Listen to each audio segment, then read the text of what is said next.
16 ayat yang ke-7 dalam hitungan yang ketiga kita serentak membacakannya.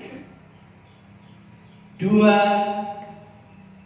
3. Namun benar yang kukatakan ini kepadamu adalah lebih berguna bagi kamu jika aku pergi. Sebab jikalau aku tidak pergi, penghibur itu tidak akan datang kepadamu. Tetapi jikalau aku pergi, aku akan mengutus dia kepadamu. Puji Tuhan, Tuhan memberkati kita sekalian. Beberapa hari yang lalu, tepatnya hari Kamis, kita semua umat yang percaya kepada Tuhan memperingati akan hari kenaikan Kristus di surga, yang dalam suasana berbeda dengan tahun yang lalu. Tahun ini lain, kita ibadah memperingati di rumah kita masing-masing. Tetapi intinya bahwa kenaikan Kristus di surga itu punya manfaat yang besar bagi kita sekalian. Makanya Tuhan katakan lebih berguna kalau dia ke surga. Kenapa? Karena Tuhan melihat keperluan, kepentingan kita, kebutuhan umat-umatnya yang ada di muka bumi ini. Firman Tuhan berkata, dengan dia naik ke surga, maka dia akan mengutus penghibur. Penghibur yang Yesus maksudkan di sini adalah Roh Kudus. Dalam bahasa asli Alkitab, dia pakai kata ruah atau pneuma. Roh Kudus ini dibutuhkan oleh gereja Tuhan. Makanya Tuhan katakan lebih berguna aku pergi kepada Bapa. Sebab kalau Tuhan Yesus tidak naik ke surga, maka Roh Kudus itu tidak akan turun di muka bumi ini. Kita tahu bersama pada zaman perjanjian lama, Roh Kudus hanya menempati orang-orang tertentu. Tetapi ketika Yesus naik ke surga, semua umat yang percaya kepada Tuhan, yang menjadi pengikut Tuhan, berhak menerima Roh Kudus. Oleh karenanya, betapa pentingnya Roh Kudus itu di dalam kehidupan kita. Kalau tidak penting, Yesus tidak berkata, aku akan mengutus dia kepadamu. Roh Kudus sangat diperlukan bagi gereja.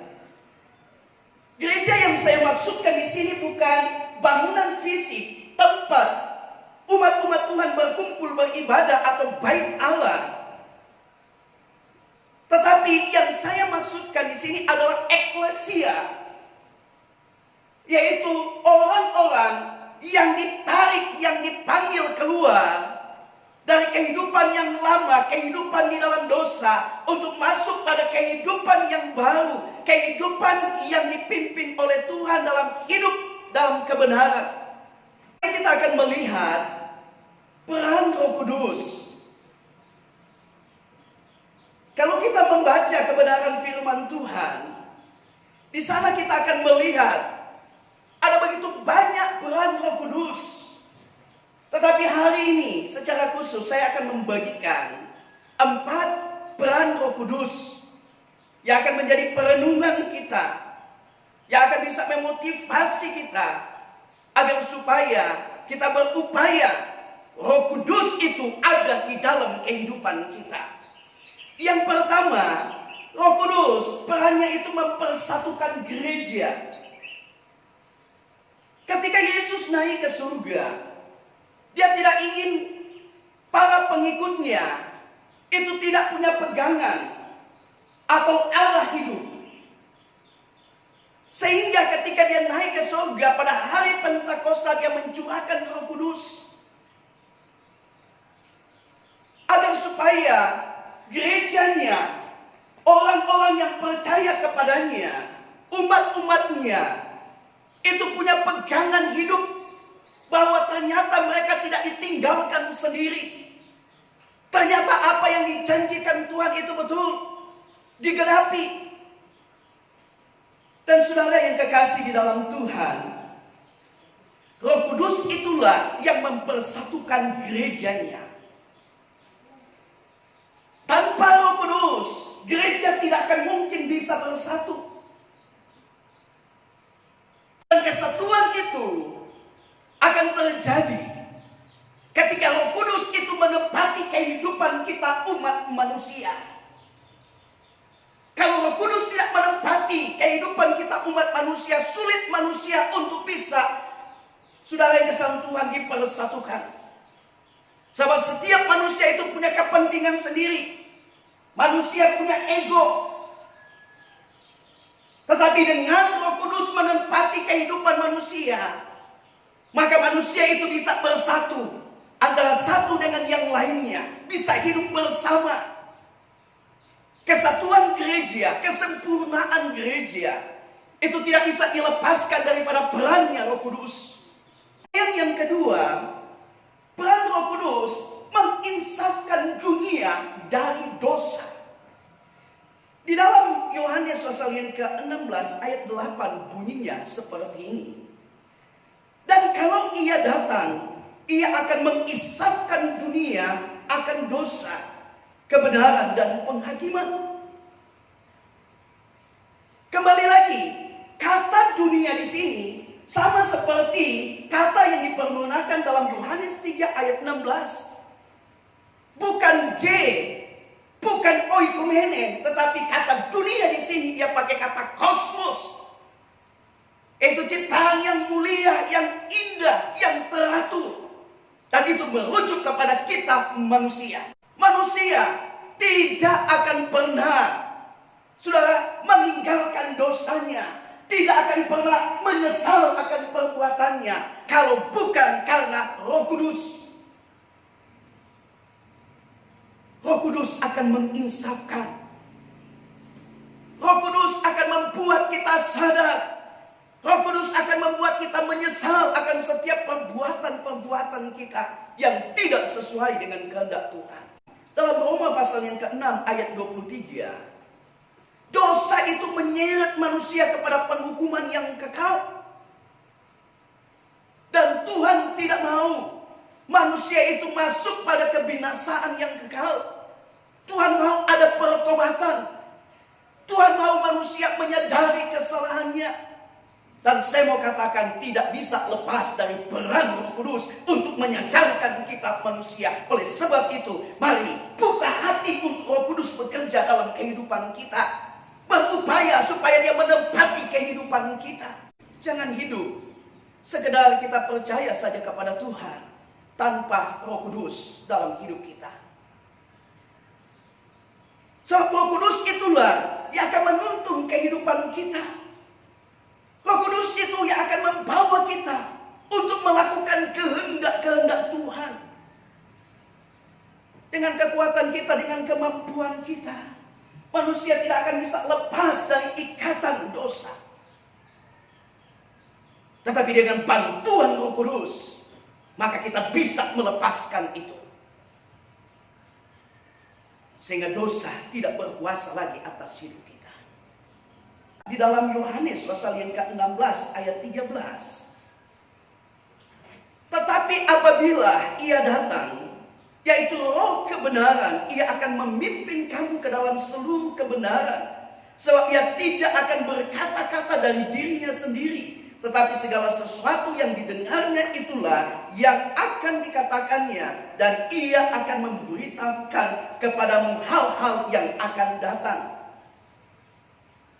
Jadi kita lihat bagaimana Roh Kudus itu mau menginsafkan dunia dari dosa, di mana dia mau menuntun kehidupan kita manusia untuk hidup di dalam kebenaran.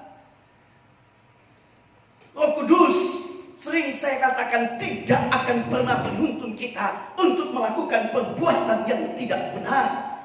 Roh Kudus tidak akan pernah menuntun kita untuk melanggar firman Tuhan. Tapi Roh Kudus akan menuntun kita untuk hidup di dalam kebenaran firman Tuhan. Setiap orang yang dipimpin oleh Roh Kudus itu akan melakukan kehendak-kehendak Tuhan. Ingat, Roh Kudus selalu menuntun kita di jalan yang benar. Makanya saya katakan tadi betapa pentingnya Roh Kudus itu dalam hidup kita. Karena Roh Kudus punya peran mau menuntun kehidupan kita, agar supaya kehidupan kita ini dapat menjadi terang. Kehidupan kita ini dapat menjadi berkat dimanapun kita berada. Kemudian yang selanjutnya, peran Roh Kudus yang ketiga yaitu menolong manusia. Di dalam Yohanes 14 ayat 16, Aku akan meminta kepada Bapa dan Ia akan memberikan kepadamu seorang penolong lain, supaya Ia menyertai kamu selama-lamanya. Haleluya. Jadi penolong, Roh Kudus ini sebagai penolong bagi kita umat pilihan Tuhan, sebagai penolong bagi kita orang yang percaya kepada Tuhan dalam segala hal. Bahkan kalau kita melihat di dalam Roma pasal 8 ayat 26, Saudara, Roh Kudus membantu kita berdoa. Roh Kudus menolong manusia, di mana Dia menjadi penghibur bagi setiap orang yang berada di dalam duka cita. Bagi setiap orang yang mengalami tekanan hidup, bagi setiap orang yang saudara di dalam Tuhan mengalami perlakuan yang tidak adil, maka Dia akan menjadi penghibur. Sehingga dalam setiap situasi, kondisi yang diperhadapkan dalam kehidupan kita, kita akan tetap berdiri sesuai dengan kehendak Tuhan. Kita tidak akan lemah, kita tidak akan kecewa, kita tidak akan putus asa. Kenapa? Karena ada Roh Kudus yang menghibur saya dan saudara. Peran Roh Kudus yang keempat, yaitu mendorong kita untuk melayani pekerjaan Tuhan.